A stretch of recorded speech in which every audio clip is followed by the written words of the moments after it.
Welcome to Planning Phase Syndicate. Thank you all so much for joining us tonight. Episode 32. I've taken down so many clones over the years.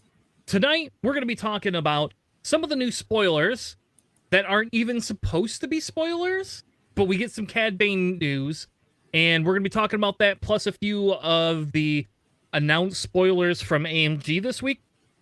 We're going to talk about the Book of Boba Fett, some of our expectations, and we're going to finish up our rules discussion and how they might impact LVO. Because last week, I believe we went a little over time, and we did not get through all of the rules. With that being said, let me bring in my Christmas compadres. Welcome, Mr. JJ. Welcome, Mr. Charles. Oh, shit. Where'd Charles go? I didn't know where JJ, do you know where Charles went? I think there was a bounty on him and he just got carbonite freezed. Oof. All right, Mr. Boba. Are you gracing our show tonight? He's no good to me dead. I would probably agree with that. Charles is usually more beneficial when he's on the show. What type of entertainment do you have planned for us tonight?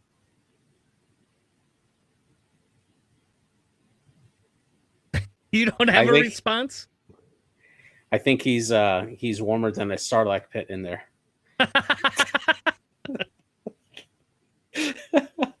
So, anyway, how's it going, guys? Hopefully you all had a good Christmas. It looks like Charles might have had too good of a Christmas, or maybe his wife spent too much and Boba came to collect on the payment. We don't know. Maybe he owes Jabba. Does Charles owe Jabba? How was your Christmas, JJ? It was great. It was fantastic. I had it was super, super busy leading up all the way into Christmas, but when the day came, it was a lot of fun.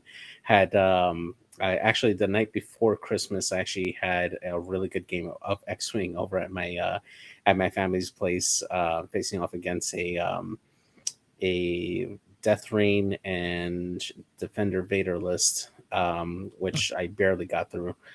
And it was a lot of fun. I had a great time with my daughter. This is like one of her like Christmases that she'll like actually remember like thoroughly, because she got so many toys that she's just like all over the place. But yeah, it was a lot of fun to eat really good food, have some coquito, drink some Bustelo, and I'm saying that just to spite Charles, and and have a really great time. So, well, that's good. Boba Fett, you want to? Do you have any information on how Charles went? Place Captain Solo in the cargo hold. Okay. All right. From my understand, he took down two Mandalorians because he has their helmets, and possibly some Mandalorian armor as well. So okay, I can't do it anymore. Good God. I'm gonna have a heat stroke.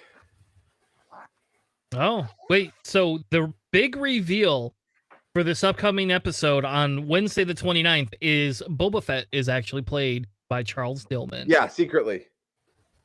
And Charles has just gifted the show $1 million of his salary. So yeah, I wish.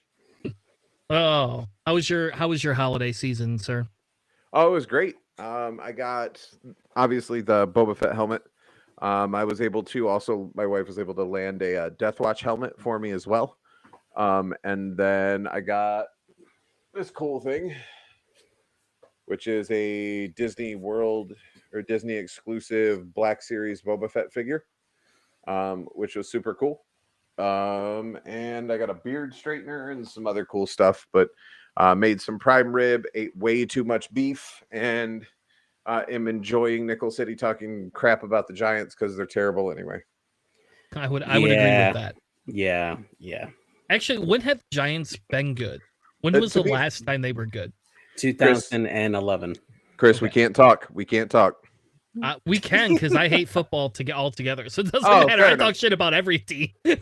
I'm a Lions fan. I have no room to talk. Yeah, that's fine. I hate the Lions. snatching defeat from the jaws of victory for 39 years and counting. Yep. Anyway, so let's talk a little bit about the Book of Boba Fett before we get going. And I only say that because I am very excited. I have probably watched every one of those trailers at least a couple of times. I had thought about putting them all together and making one longer trailer with maybe some like commentary in between, just for shits and giggles, but I didn't find the time this weekend. So yeah, I'm really hyped for a Book of Boba Fett. Just seeing those trailers and stuff. Although Disney has been notorious as of late of adding like fake scenes, like scenes that actually don't show up in the show. So I'm like kind of like hoping, like holding my breath for like to see like what actually makes it onto the show. But it looks like it's going to be great. I mean, we're going to see so much of the scum and villainy side of Star Wars that we really haven't seen much of. I'm wondering if they will dive deeper into Janata's security, which in the Battlefront 2 series they end up helping the First Order, like hunt down like set up planets to like fall to the First Order and stuff. And they actually ran a lot of Clone War ships like Arc 170s and stuff. So it'll be really interesting to see if they like dive into that part as well as like other syndicates. So fair enough.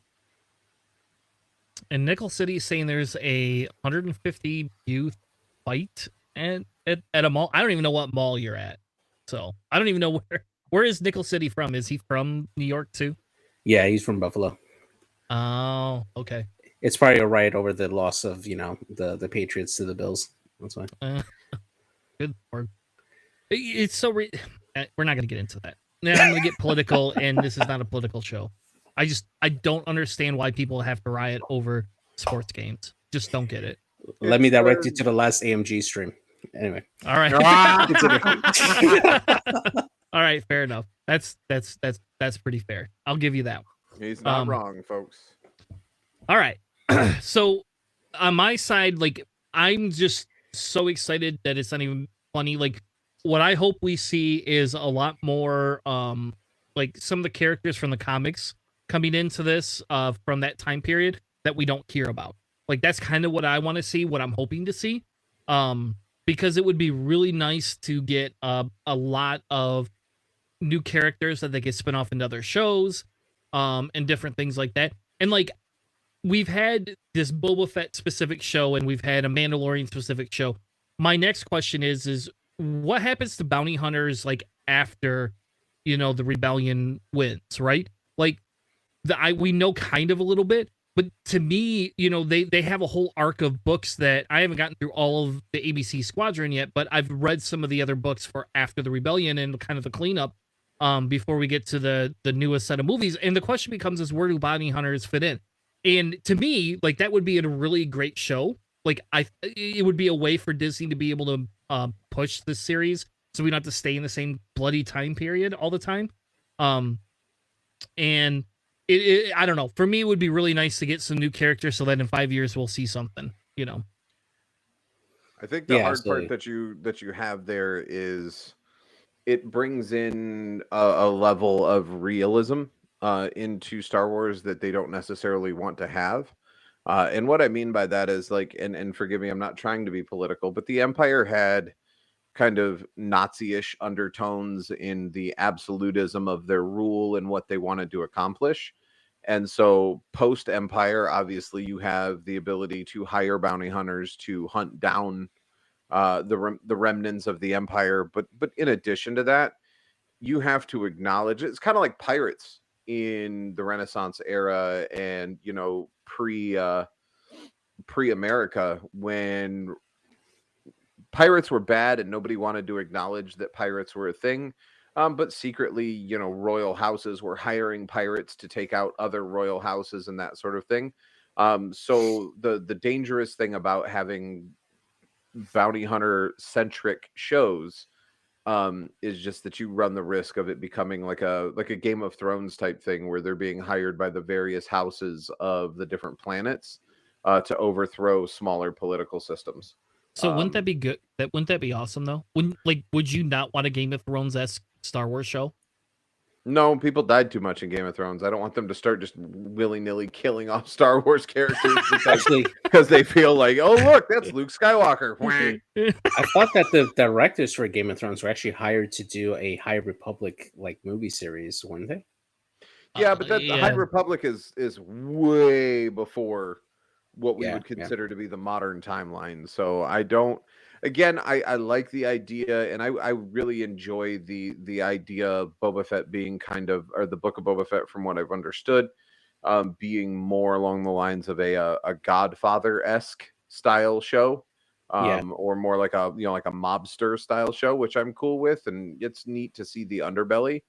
But I don't know. Star Wars has always been, up until Mandalorian, kind of the happy shiny, and with Disney grabbing it, they want it to try and stay as happy shiny as they can, and I think that Mandalorian probably added a splatter of grime to it a little more than they wanted. Hence the addition of the child to make it more happy shiny and marketable. But we'll see what happens. I was gonna say I do hope that we do get to see a little bit of Crimson Dawn and what happened to it post the death of Maul. And hopefully, oh, sorry, spoilers if nobody's seen like anything for like Star Wars Rebels.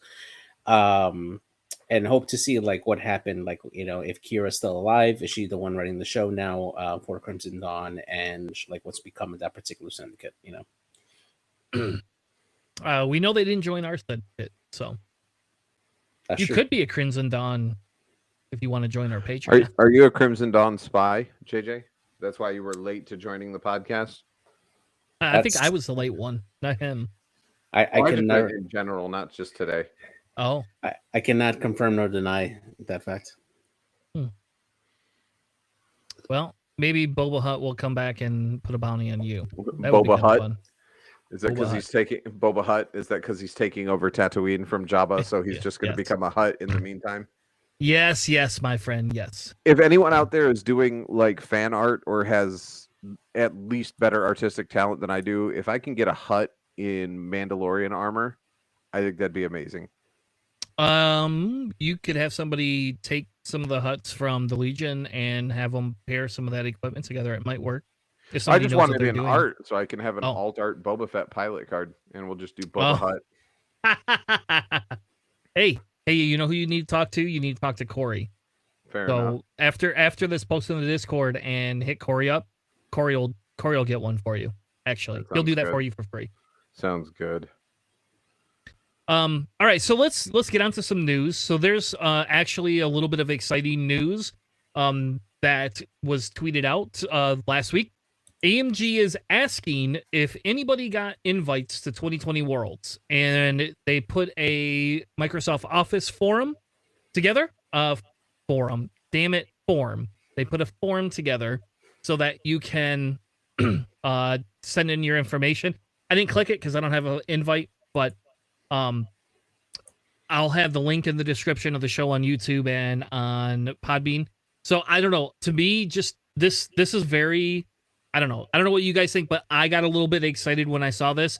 Because maybe that Omicron virus will die off here in a couple of months and we'll be back to in-person worlds next year, which sucks for my pocketbook, but sounds really amazing to be able to meet people. And it kind of, to me, sounds like it might be a 1 week event for me. I will just go out and say this. The only bad thing I have to say is, who in the crap uses Microsoft Documents? I do. Yeah, right. If Here's a form that no one has the program to use. Let's send it to everybody. you don't need the program to use it. Watch.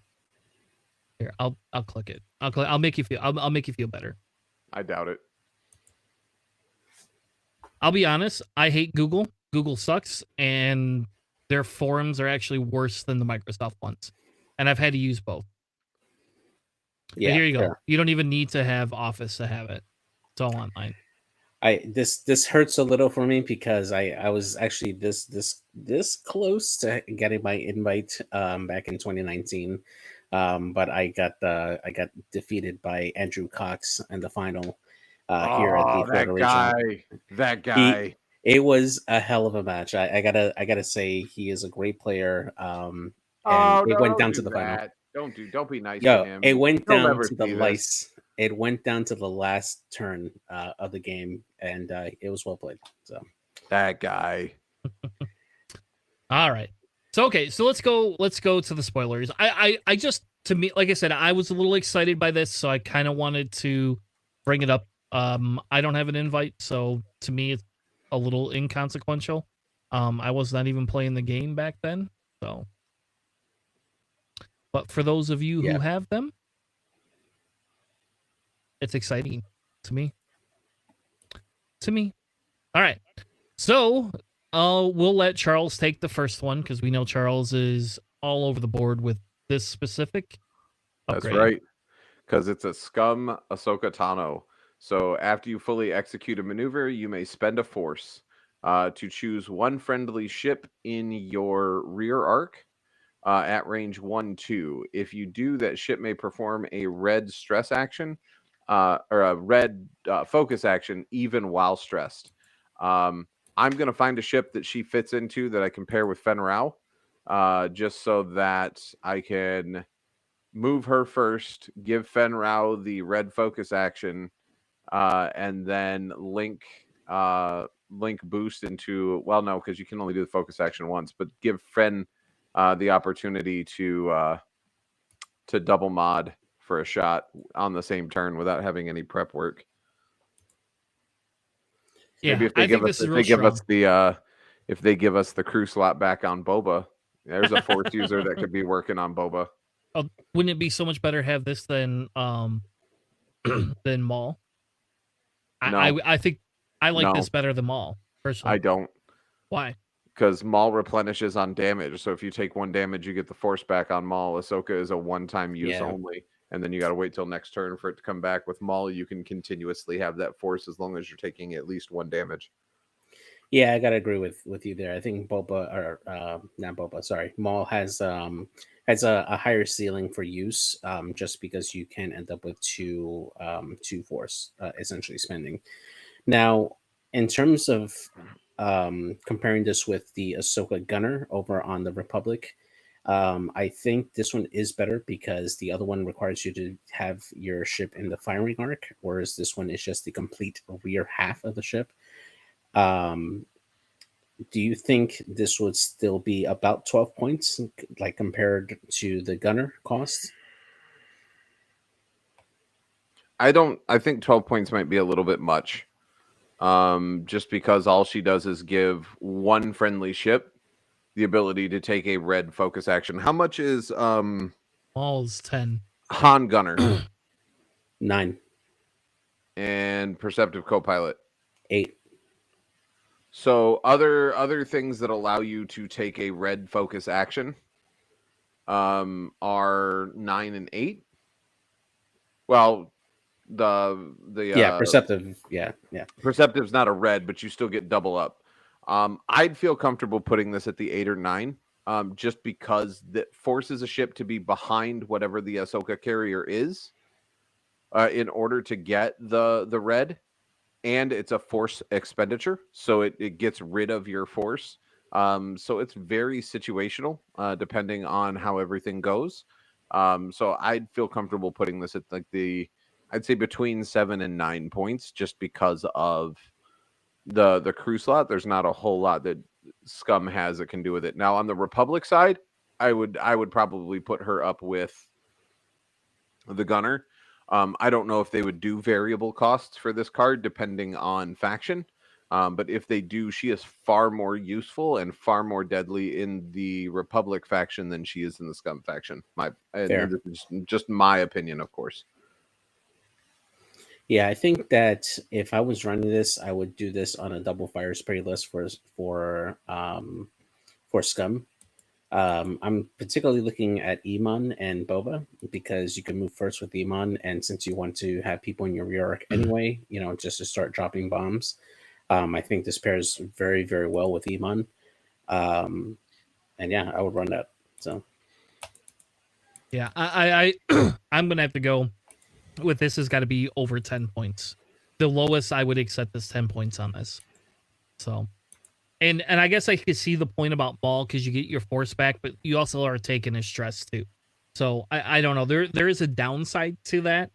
I guess I'll be honest. I don't think I've ever used Maul where I've taken the stress to get the force back, but maybe that's just me. But this Ahsoka crew has to be at least 10 points. Like we should not price force users just for the pure force points at 7 points. That would be crazy. That'd be crazy cheap. Oh, it'd be like Zam all over again. Zam crew, 4 points. Don't worry, guys. Hey, you can use it on every damn ship. Yeah, exactly. Yep. Yep. And you could use this with patience. Yep, there you go. Yeah, I don't know. I do like the card. I'm excited to see her as a crew, though. I think it would work good on Kath because Kath is designed to be flown with the generic swarms. Just because she plays well with the non-limited ships at range 0 of the Defender. As long as she can keep those in her rear arc, then she's able to give focuses to allow the to get the additional bonuses from the non-limited ships. So all right, let's move on. Next one, JJ. All right, next one here. We got Bo-Katan, which is a crew for both Republic or Separatists. And it reads, after you perform an attack, if you are at range 0 to 1 of the defender, you may re-roll 1 attack dice. Or 1 attack die, rather. Interesting that this card is coming out. I'm pretty sure that this card was probably made after, or before, I should say, the AMG was planning to do like all the rules changes for range 0, which we'll go into later on. But I think this is going to be a solid card. Even before like all the rules changes that are coming for range 0 attacks, I'd say that this is easily like a 6-point upgrade because you're basically getting like a predator reroll without having to have them in a bullseye. And a soft mod is always good. Yeah, I really like this card. And as a, being able to run crew, being able to put this on, Bosk. Well, yeah, if you put it on Bosk, then it would be good on Bosk. It's going to be good on it's going to be good on anything. And Separatist, putting this on like Maul or something like that is really good too. Just being able to put that on that Stealth Infiltrator. Oh yeah. I don't know. I or really on the like off this chance card. that we get a Maul pilot for the gauntlet. Well, we know depending one's on- coming. Depending on, I wasn't trying to spoil it. We're going to talk about it in a minute. Oh yeah, Ketsu. Oh yeah, good call, Greg. Oh, Katsu would be. Oh yeah, no, not Scum, not Scum. Oh yeah, good call. Yeah. Yeah, this is only Republican Separatists. So, I guess she wasn't scummy enough to freelance for them. I don't know. I like this. I think this is really good personally. So, to me, this again, if they point this too low, this is just going to get be spammed. So, I don't know. I don't know if AMG is tweaking any of the points values of these upcoming cards or not. But I really do hope this gets taken into account if they go to 0 range shooting. I Because kind of agree with Nickel City. I see this on fire spray list. yeah, it could be a fire spray, a scimitar. Like I said, on a scimitar for Maul is really good. Like Maul with this on here that's a really good combo with Maul. So, I'm going to ask a nub question. Does Scimitar have front back arc? Nope. No, it does not. Okay. Because with the And fire spray having the front back arc, you get 0-1 of the defender out of your front or out of your rear. You can still take that shot. That's true. That is true. Yeah. And Zam Pilot would love this card. Hands Yeah. up. Yeah. You're not wrong. Yeah. Good Lord. Nothing in Republic wants this. Yeah, just a gauntlet fighter, that's it. Yeah, it'll be the Gauntlet Fighter. But Yeah. I don't know. You might be able to throw this on an arc or a lat. I think that's Depending the on only the thing that cost, can carry yeah. it. Yeah. until the Gauntlet Fighter comes. All right, so we've already gone through this, right? The Mandalorian card is on a new one, is it? No, that was No, it's not. Previously Okay. spoiled. Yeah. Would All Bo right. work in a Y-wing for Republic? The only person that could take it is R2D2. That'd be fun. Could be fun. Yeah. All right. So the next card is the Mandalorian crew card. Gives you a white reinforce. During the end phase, if you did not defend this round, recover one non-reoccurring force if you're able. But the only non-reoccurring force is on the child, right? That's correct. As- Yeah. For Scum, as far as I know, yes. What other ones have non-reoccurring force though? That's it. That's the only Yeah, one. okay. Just the child. I was just Now, besides, and we'll get to the reinforce in a second. Canonically in the books, the only other type of ability or like person or race that has the force that cannot be regenerated is the Chiss. The Chiss females that start off very young that can use the force early on, and as they get older, they lose the ability to use the force. So this could potentially be something like a gateway to introduce at least some Chiss characters that are force sensitive into the game, possibly. it would be awesome. Anyway. Yeah. Anyway, let's don't get my interest that high. I mean, that I don't know. I mean, that is coming. Just saying. It's in the It works. might be coming. We don't have a Thrawn movie yet or a Thrawn TV show yet. Ahsoka. Yeah, but he's not okay. Fine, if they make him like the main villain of that whole thing, then okay. I don't think it'll be. I don't think it'll be a villain. I don't think he will either, because that would I think that would detract too much from the Ahsoka-esque part of the show, right? I don't. You know? They've already kind of spoiled it because she asked about him at the end of The Mandalorian. Yeah, but to her knowledge, he's a bad guy, and the Empire is gone, so he has no loyalty to the Empire now. So Yes, he has no. Okay, oh my god, can we spoil books? Like, I've read every one of the Thrawn books. yeah. So. Well, I haven't read the last two. I'm behind. Okay. I'm behind. But, Well, yeah. the last two in terms of the prequel, two that they released. Okay. Ascendancy and no, is it Ascendancy? And yeah, it's the last two. It's the prequel books. Yeah. All right. Okay. And So Nickel City is not asking not to spoil the last one, so And let's, that's let's fine. back away from. Yeah, we'll have Yeah, to, yeah. because there is some information in the last one that, like, if you've read it, technically, if you've read the other two sets, the other two or triplet books, then you kind of know what's going to happen, because I've only read the original Thrawn trilogy, which was done by Timothy Zahn. Yeah, he's done all the new ones too. He's done all of them too. But you're talking about Heir to the Empire, right? Yep, Heir to the Empire, Yeah. Dark Force Yeah. Rising. Yeah. Yeah, and these ones are a lot different in tone than those ones are. So, Nice. but yes, if you're on the last prequel, we won't go into it. But when you get to the, how about this, Nickel City? When you get to the end of it, you should let us know, and we'll do a Thrawn only show, and you can join us, and we'll have we'll dedicate a whole hour to Thrawn discussion. I'm obsessed with Thrawn, so just as an FYI. Anyway, so let's go back to the Mandalorian here. So, white reinforce seems pretty good, though, right? I mean, that seems like a pretty good addition to actions. Does any of the Scum ships have white reinforce native on them? Just the YV, right? To my knowledge, I think the YV 666. Yeah, I think that putting this on like Dengar would be really nice if you want to make him a little more defensive. Just getting that white reinforce in the end, especially if he's like the last ship on the board, and you're going to trigger his ability a lot more often. Well, if they give crew slots back, Boba might like this too. I don't know. It depends. Boba might like it though. No, You don't think so? You don't think why would you not take a focus? With his defensive rerolls, why would you not take a focus? This guarantees you're going to take 1 damage. That's true. Nope. All right. Well, then this card will be probably pretty maybe cheap. the Gauntlet Fighter or the Mist Hunter, maybe. Oh yeah, Mist Hunter. Yeah, Forlom. Yeah, I could see it with Forlom or another Mist Hunter pilot, maybe on the Jump Master. Yeah, definitely the Jump Master. Yeah.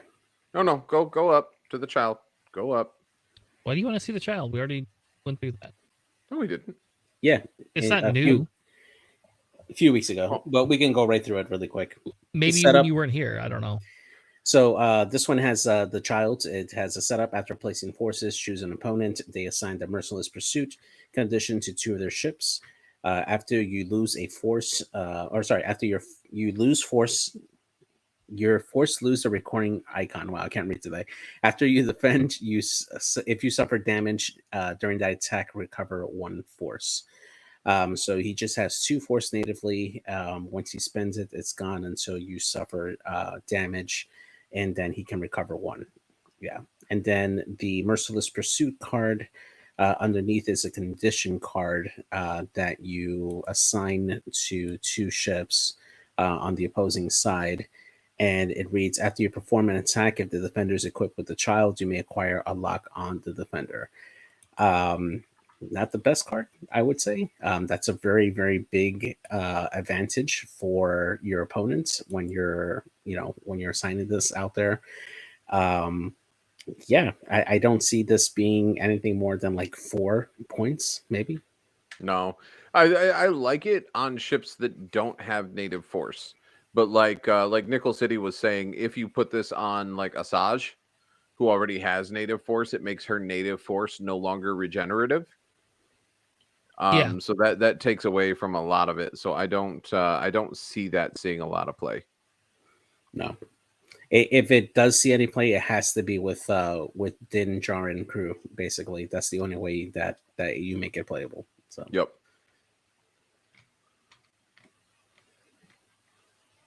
Well, I take that back. It might be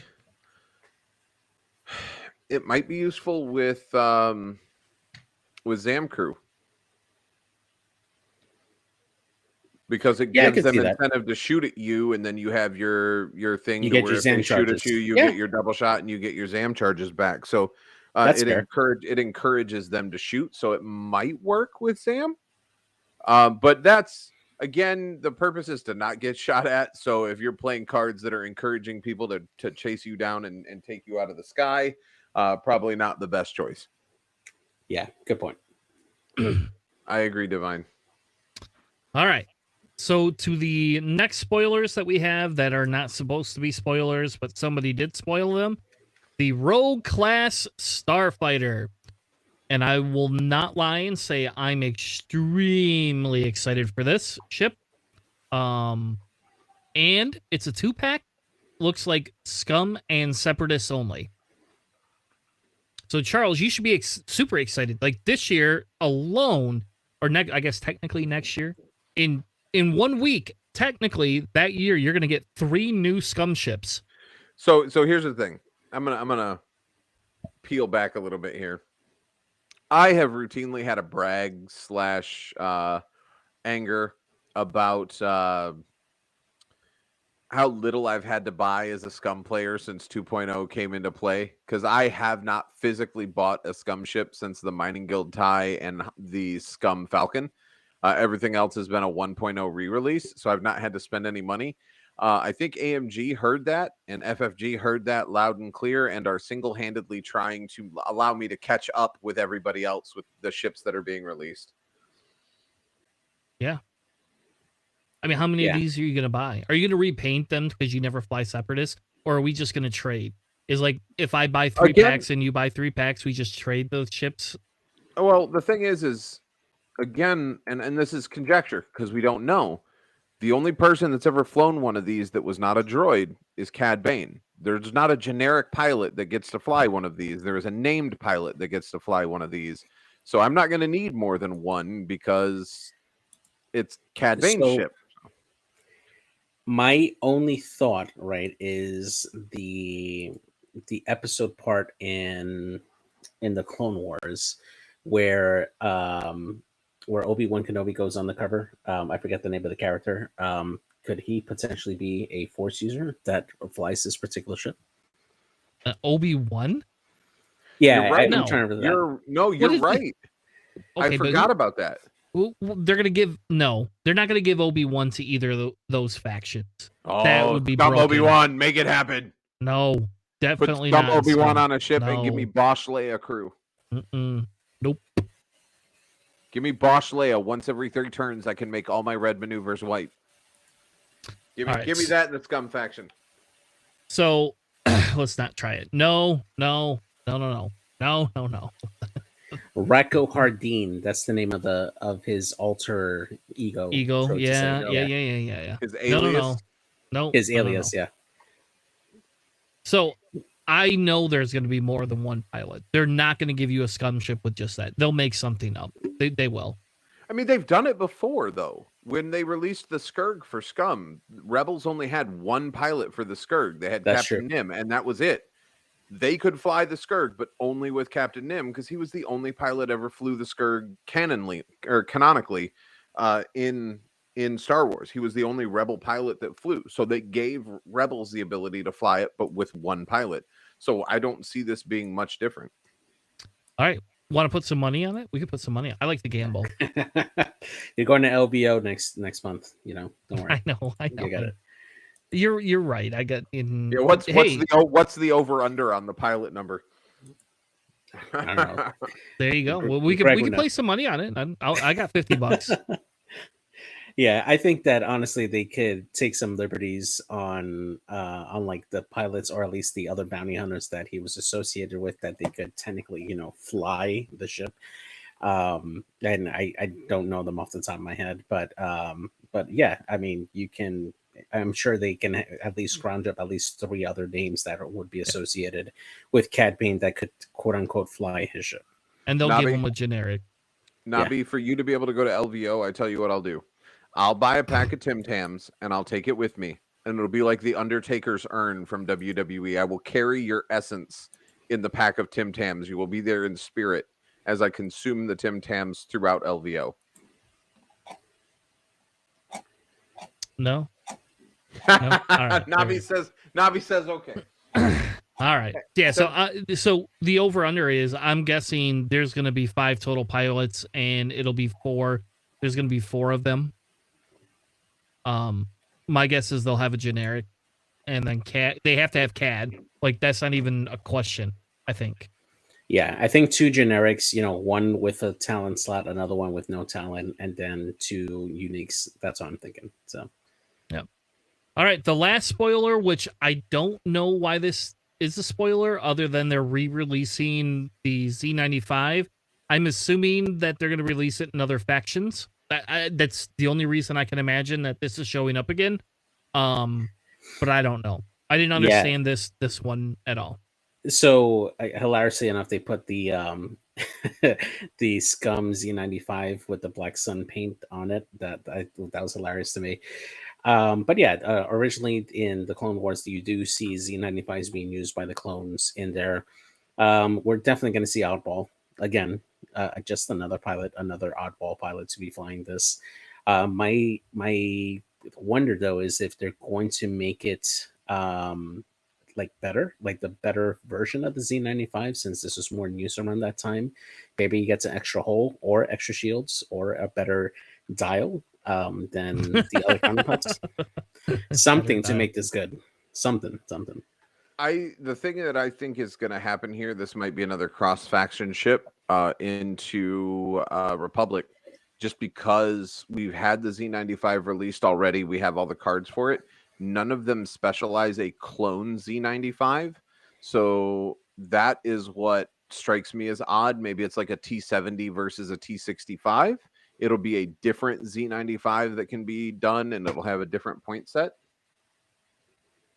Yeah, I don't know. I don't know. I don't understand why we want to keep giving Z95s to every faction. That's stupid. Because they're a cheap ship. Yeah. Well, yeah. Republic doesn't need another cheap ship. You're not wrong there. Neither does CIS either. No, we definitely don't. I hope they don't give it to CIS. So there you go. I'll side with you 100% on that one. We sure as hell don't need any more cheap ships in CIS. Thank you. Yeah, CIS is just getting the Sheathapede, and that's about it. So with Dooku. Oh my god. Oh yes, give me Dooku and a Sheathapede. Yes, make it happen. Make it happen. There you go. That should be a challenge. Everybody has to create what Dooku in the Sheathapede do. Oh my god. Oh, that would be awful. Ugh. Don't do that. I don't. Though I don't have a lot of coordinators in CIS, so You don't need coordinators in CIS. You share calculates. a cheap coordinator would be kind of fun. Yep, for your ace ships. Yeah. Yep, being able to coordinate Grievous. Woof. Yum yum. All right, let's move on. This is what I've been waiting for, literally since they revealed it. And not only have I been waiting for it, I'm super excited because it's a 3-force user for Scum. This bad boy better be worth a lot of money because I feel Maul is going to be expensive as hell. Now, here's the thing. If you look at the paint colors on the ship, they are a lot different than the paint colors what's his face from AMG was painting when he was making his Maul ship. So they must not have seen this art card before he started painting, because they sure as heck are using different colors schemes. But needless to say, Maul, while you perform a coordinate action, if you choose a ship with a lower initiative than yours, you may spend 1 force. If you do, treat the action as white, and you may coordinate 1 additional friendly ship with a lower initiative than yours.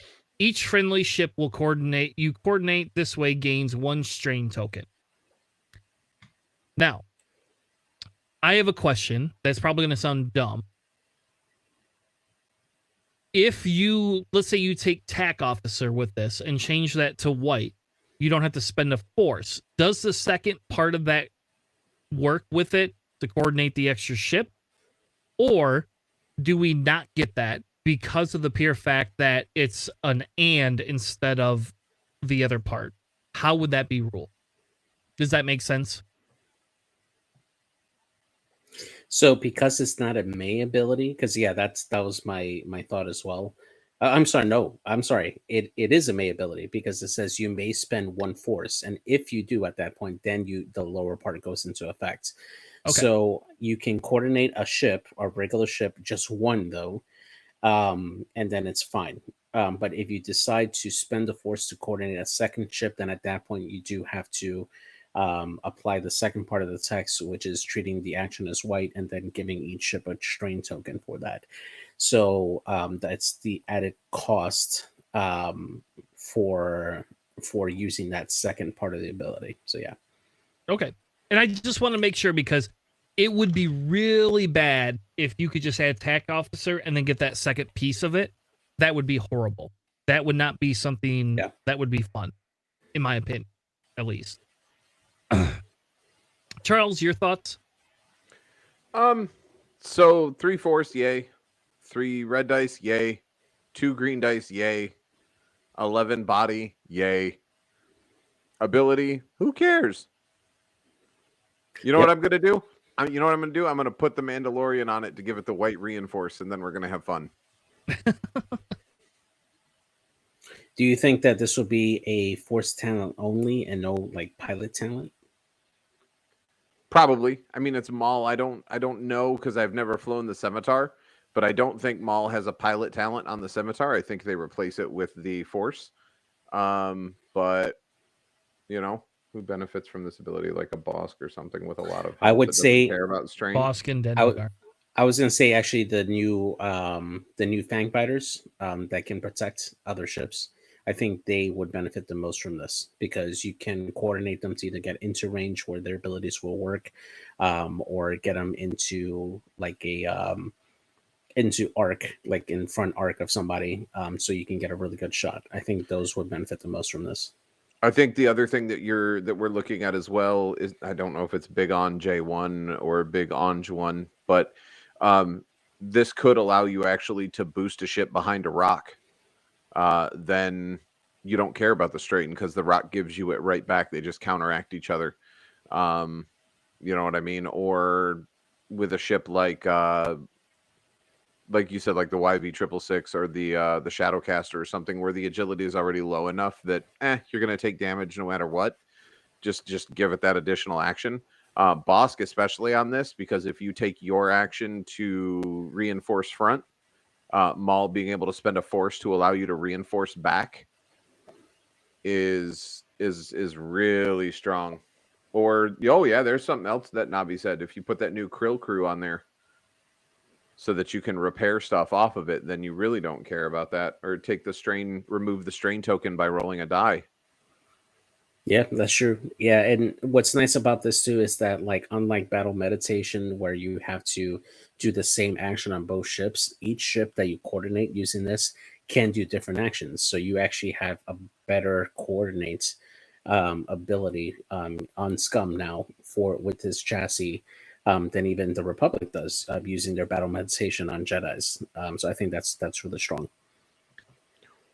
Now, the question I have though, okay, so that I think that's good. Can The you que- battle the other- med on this? No, it's No, Republic only. That's a Republic. Oh, only. okay. I was gonna You say, can oh malice. my No. god. You can malice. Oh, yeah, that's right. You can malice it. That'd be a malice. You also have hate, right? You know. So the next question is, is there like another ship that you could coordinate that can coordinate you back that would allow you to also get a forcus? So you can get a forcus. But think about it that way. Like, does Scum have another cheap coordinator that you could fit in that Lando crew, right? Lando crew, the little shuttle. Yeah. Any of the Falcon shuttles, and then put TAC officer or something in there to make it a white coordinate. Like Nickel City said, you're going to be putting hate on this probably for the force slot if you're putting anything, because it's going to be getting shot at. So being able to regen force every time you take damage is good.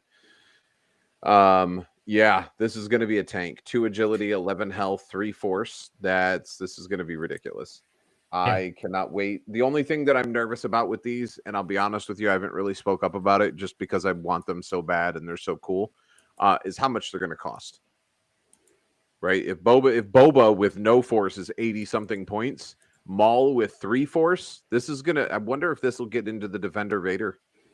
No, it won't. Come on, man. Nobody's gonna get it. They're gonna. This will be like 65, 70 points. That's what'll happen, and then Scum will just win everything. That's what'll happen.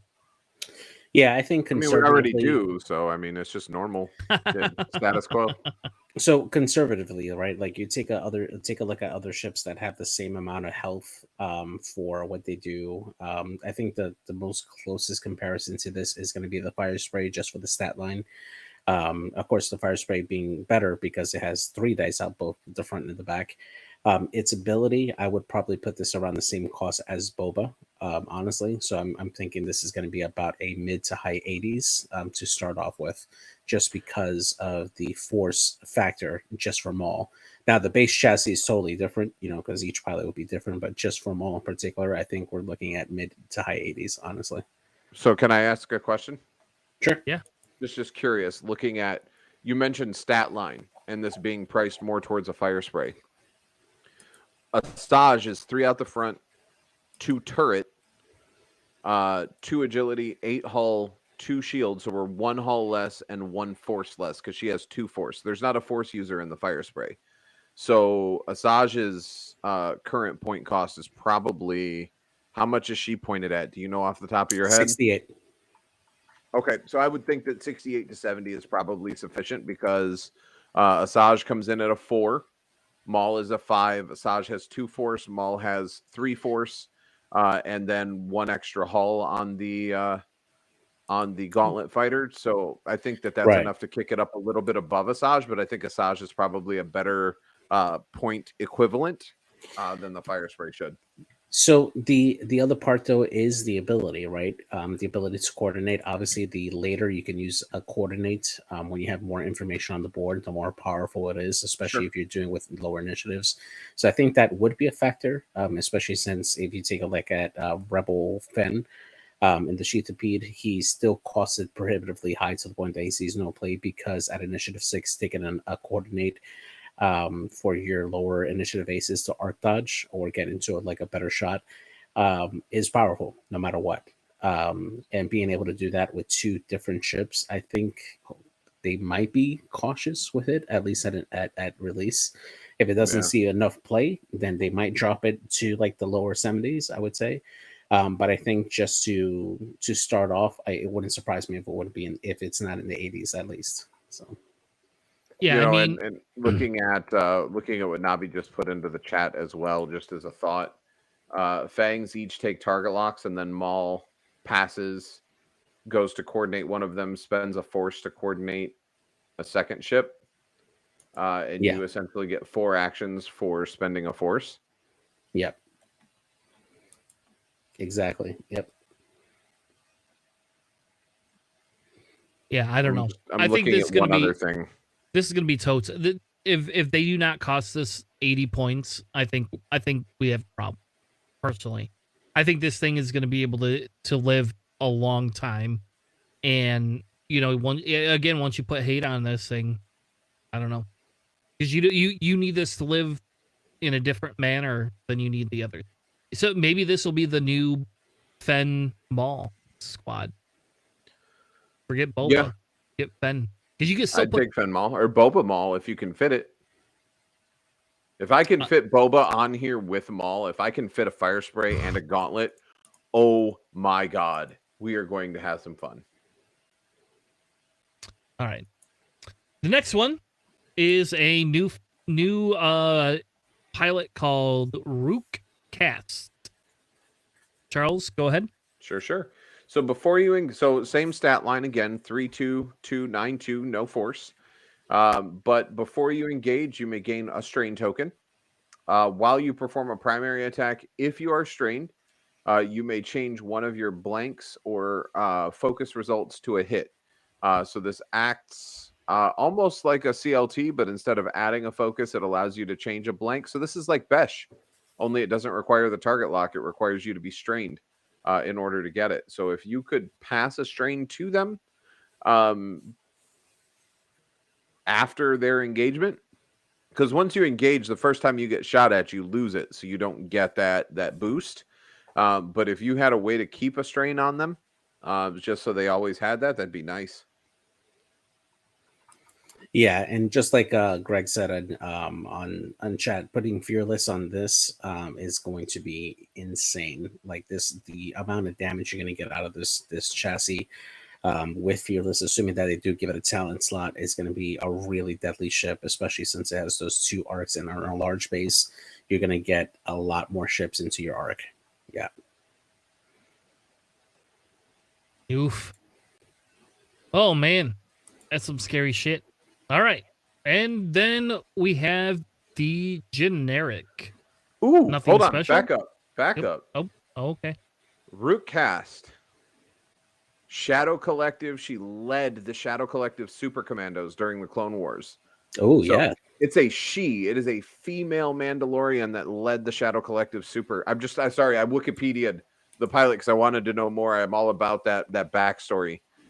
So it looks like she was, based on the art that they used for the Wikipedia, she was in either Clone Wars or Rebels or something of that nature because it has that animation style. She helped lure Ahsoka Tano to Sundari. There, she and several other super commanders surrounded the Padawan, who eventually managed to escape. But she rescued Maul, so lots of Maul and Siege of Mandalore stuff having to do with her, which is really, really cool. Her armor kind of looks like in some of the scenes here. She has a very Metroid-looking armor, which is really, really cool as far as the color-wise goes. It's red and black, which is awesome, but also speaks to the Shadow Collective. So super, super cool. Look forward to reading. I'm going to bookmark that Wikipedia so I can go back and read more of it because that's cool. I didn't know that. Yeah, and like Deslin mentioned, she was in season 7 of the Clone Wars. So if you haven't seen that, it was a fantastic season. It was great.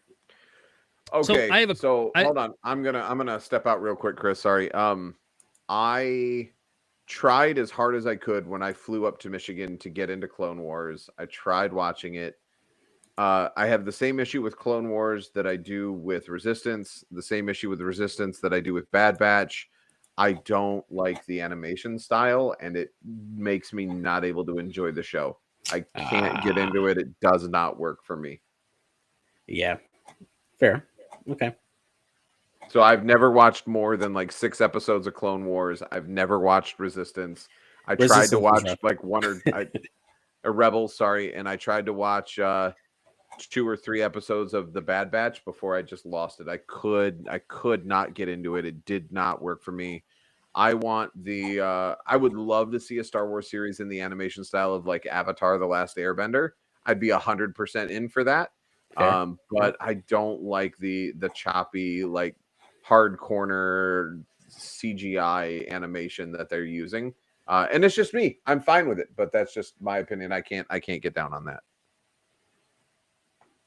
Yeah. I kind of feel bad, then I don't. So I have a question for you, Charles, not related No. to Clone Wars.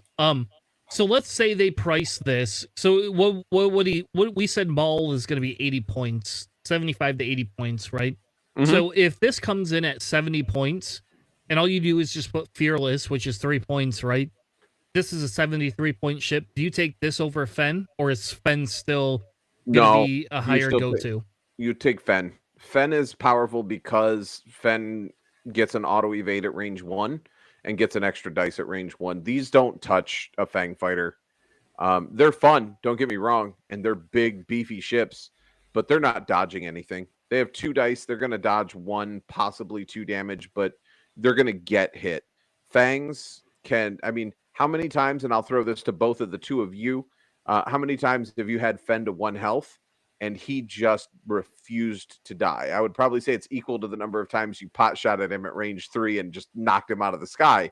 Yeah. But still, like at range 1, Fangs are a menace and they just don't die. As much as I love the Gauntlet, I really love the Fangs even more.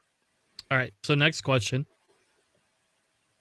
By saying that, do you equate that? Because I believe it was you. Maybe it was just Nickel City, but somebody said that it would be like Darth Vader Defender in this Gauntlet fighter, right?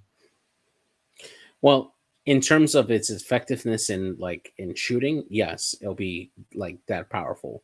However, it's still an Initiative 3 ship. It doesn't have any way to turn around. So, and then on top of that, it doesn't have a 1 straight on top of that either, which is baffling to me. So it's gonna have a tough time keeping the front arc on target, especially at Initiative 3. So I don't see the cost to be equated to anywhere near a Defender Vader for that. So, and the action economy on top of that too. So. All right. Well, the last one that we have is just the Shadow Collective Operator. I will say, if you look at that picture, though, it looks like there's a bomb being dropped, right? Yep. Okay. So we might do we feel there'll be bomb slot? There has to be bomb slot. At least one. At least then. on the scum version. Yeah. Yeah. On the scum version, at least. Can I tell you that I'm more excited about the Shadow Collective Operator than I am the named pilots? Why? They're not dotted. Every other generic Gauntlet fighter that we have seen thus far has been limited to 2. This is a true I1 generic. If these are pointed right, I can fit 3 of these bad boys on a list and roll, depending on point cost. I don't know what an I1 big base ship is going to run normally. If I look at, like a Decimator or something like that, they're around 60 to 70 points for the generic. So I'm hoping we can get into that 60 range, because 70 points puts it out of range for there to be 3 of them on the board, because 3 70-point ships. If they can get it to around a 50 or 60, and I can run 3 of them with minimal upgrades, I'm gonna have to buy 3 Gauntlet fighters, depending on points. Yeah, I'd say that this being around low 60s to mid 60s, yeah, I think that's fair for this chassis. It's big. Like I can only imagine like trying to, number one, drop 100 and some odd dollars for getting 3 of them physically, but actually just trying to like find the space to, especially if you want to run them like in a closer formation, on the board without causing them to like overlap each other, is going to be a nightmare. But it's going to be so much fun. Yeah. Yep, because no, more pegs. You're going to stack 2 epic pegs on top of each other. Yeah. Just looking at real quick while we're looking at them, for patrol leader, Decimator is 67. If we jump over to Scum and go generic YV, generic YV, the I2 is 51 points. If we look at the what is the other? The Lancer, which is very similar in stat line. The I2 Lancer is 54.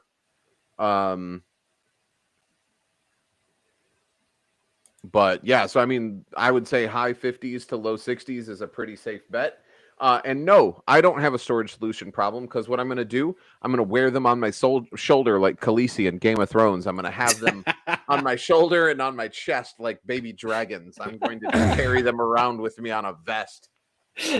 All I can say is I hope to God you can't fit 4 of those natively in a Oh loss. my God, if they put them at 50 points and I could run 4 naked, I'm in. I'll buy 4. Nope. I'll buy 4 right now. You know Hell what? no. All right, AMG, go ahead and release them at 50 points so everybody buys 4 and then just immediately hike the points to 65. You know what? That's fine. I'll still have 4 of them. I'm fine. Bro, no. Hold on. I'm gonna give a perfect point here. I have 8 Star Vipers. You can't field more than 4 of them. I got 8. I don't care whether I can field them or not. I like having them. I love my Star Vipers. And you should sell me a couple of those. You should have done that when you were up here. I would have bought a couple of those off of them. Chris, this is old school, but Wow. Yeah. yeah, Is that's that a Micro Fleet? Machines. No, Is that- this is a Micro Machines action fleet, and it actually has Guri in the pilot seat. Oh, nice. Yeah, this is old school, but that's how much I love the Star Viper. This was when Micro Machines did the Shadows of the Empire stuff, and it even has a little. No one uses him in game, so I've never had the opportunity to use this as a target lock. But it even has like a little Prince Caesar? Shizor. Yeah, That's kind of Hey. cool, actually. Maybe he shows up in Book of Boba. That'll be great. yeah, Oh. Divine. If you wanna Oof. repaint them, I'll take one bubblegum pink. I'm 100% in for that. Hey, you should sell me a couple because I only own one. So I probably honest, only need one. Actually. The only reason that I have them was I bought 3 of the originals. No, 4 of the originals. The gray paint job originals that were initially released. The only reason I have so many was because late in 1.0, there was a repaint set that had the Kiraz fighter and then a maroon Star Viper in it, and that was the only set that had the harpoon missiles in it. So Yeah.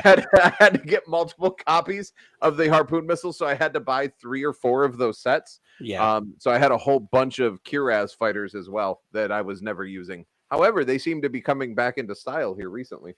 Yeah. So before you go on to the next thing, so going back to the actual ships that was spoiled coming out, like the World Class Starfighter and the Clone Z95, the distributor that had spoiled them, Galapagos, they had posted that this was coming out in the first semester for 2022. First quarter? No, first semester, which would be the first half year. So I'm guessing that is the next wave coming out after the Mando wave. So probably, what do you think? Mid-May, we should be expecting those to come out. Yeah, I would hope so because that's my birthday month. I'll have even more of an excuse to spend stupid amounts of money. So you could get auto thrusters. Yeah, I know that feeling, Des. Oh, I miss 1.0 auto thrusters. That was the answer to the turret meta. Oh yeah. Sounds like I didn't miss anything in 1.0.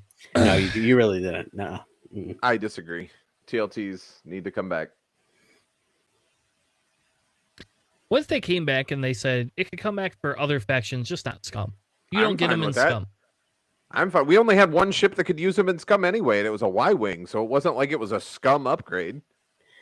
Actually, I think that would actually be a good design space, right? You can create faction-specific arms, especially if they can guard their technology from other factions. I think that could be fun. I think that's a nice design space. Here's why I say no, JJ. One of the core principles for 2.0 was that you did not have to buy a ship you would never use to get upgrades. I had to buy A-wings to get prockets, and I've never flown an A-wing. Well, no. What I'm saying is that the upgrade itself, right, is restricted to a particular faction, period. Like on the card itself, it says scum only or rebel only, right? Like, arms that are designated just for, let's say, a particular chassis in particular. Let's say, like the cannon thing for the T65 that says X-Wing only. Like, I think they could go more into the design space, creating specific arms that are meant for a particular chassis. I think that could be a thing, for turrets, possibly. Maybe. Rumor has it we're getting a new cannon, so. But we'll move past that because they haven't spoiled that, and that's just secondhand stuff I've heard. All right. So let's finish up our discussion. We had left off. I don't know, Charles. Where do we leave off? We I think finished we the were tracking rules. We were just getting started into bumping because we had a Tanner rant on how much you hate the bumping rules because it fucks with your droid swarm. Well, that's probably fair. I don't know where it is. All right, whatever. I got it here in the notes. No worries. So AMG did go on to clarify, or at least expand more on their changes here for bumping and range zero attacks here. So they wanted to specify 2 different effects that would happen depending on what type of ship you're bumping. So if you're bumping a friendly ship, you roll an attack die. On a hit or a crit result, you suffer damage and skip your action step for that particular ship. Now, I believe the way that they're intending to word this is that the ship that bumped the friendly is the one that rolls the die for the damage, and not the ship that was bumped. So that way, you're not suffering 2 damage potentially on a single bump. I think that would be the more fair way to do it.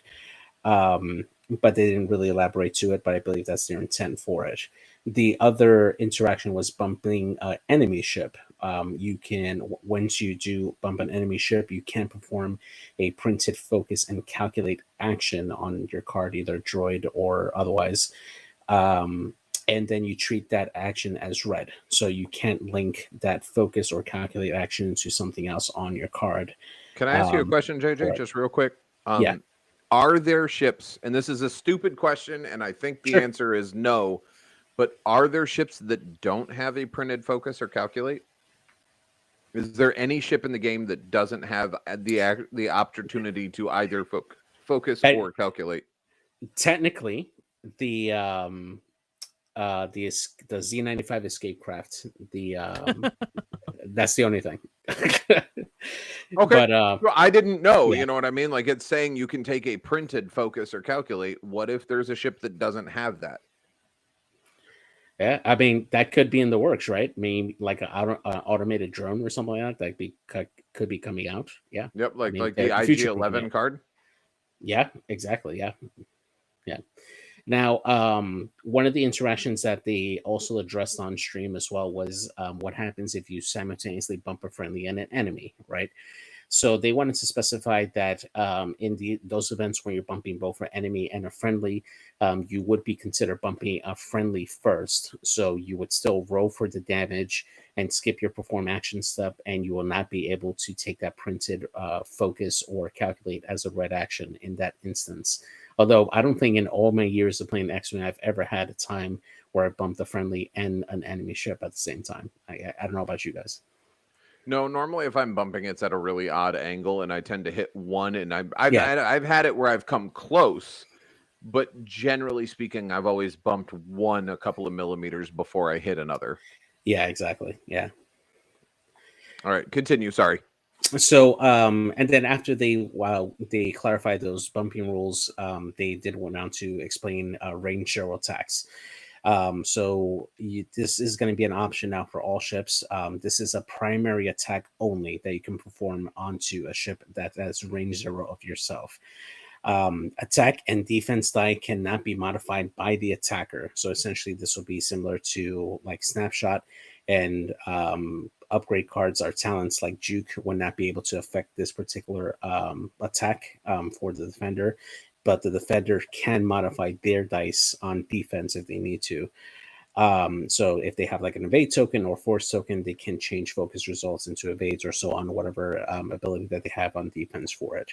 Now, they wanted to do this specifically as an option for you to be able to take an attack. But the intent was to at least open this as a worst case scenario option, not a primary option for you to take, because they said that in worst case scenarios, if you have another ship that's farther away, you'll probably want to take an attack onto those other ships, because you would be able to modify your dice, especially if you ended up like bumping that ship and got a red focus. You'll be able to spend your focus on offense on a ship that's at range 2 and modify that and get a potential better shot off that way. And but they'll want you to at least have this option to shoot at range 0, which I think is fair. So I have a question. Go ahead. I just, all right. I'll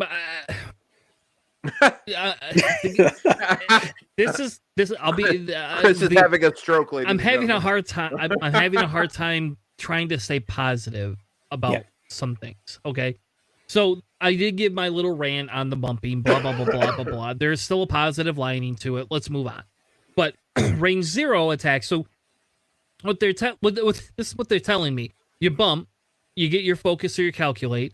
If I shoot the other ship at range 0, I'm not doing anything per se right to that ship, because that ship could use its focus or whatever it has to modify dice I can't modify.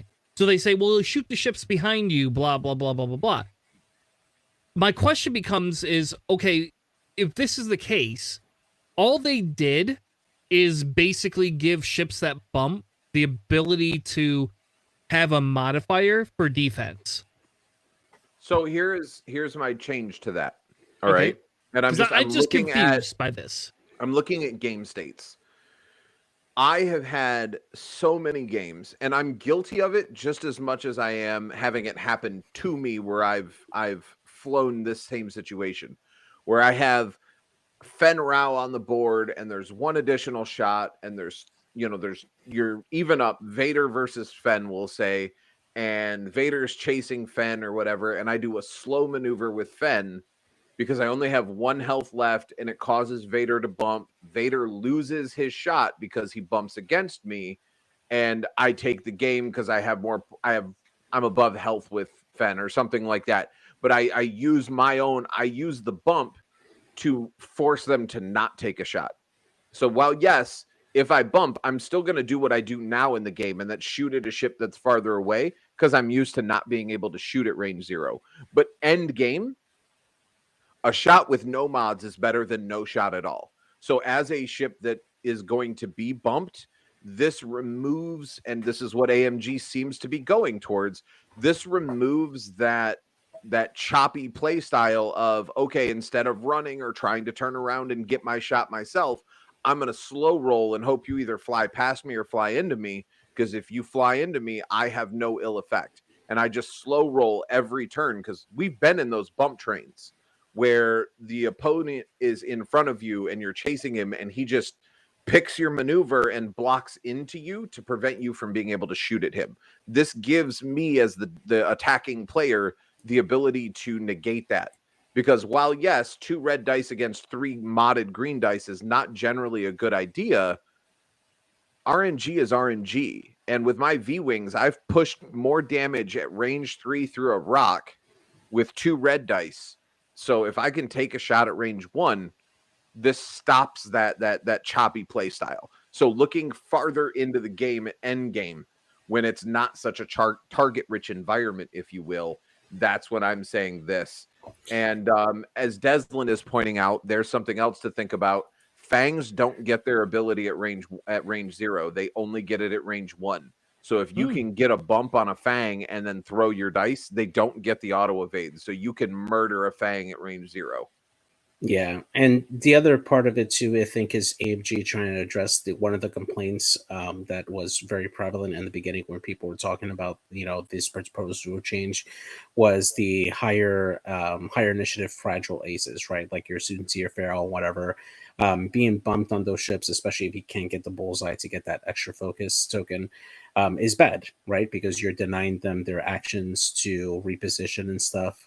So, going in for that range 0 attack is probably more, you have more agency to do that now, because you can still get that attack, especially if you have a lower initiative ship that can get that range 0 shot off on like a Soontir Fel with no mods.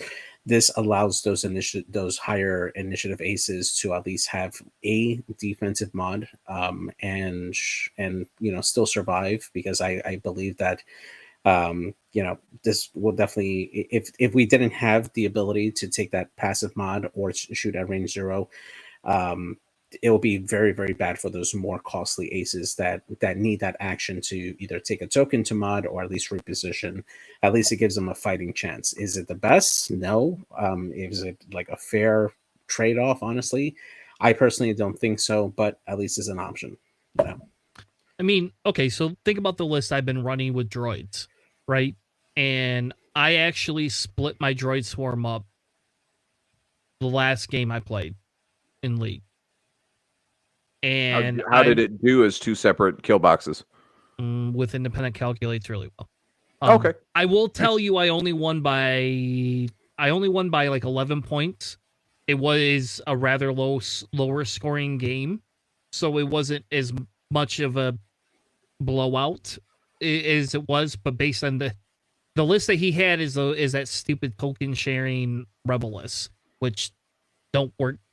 Like, those things can eliminate droids very quickly.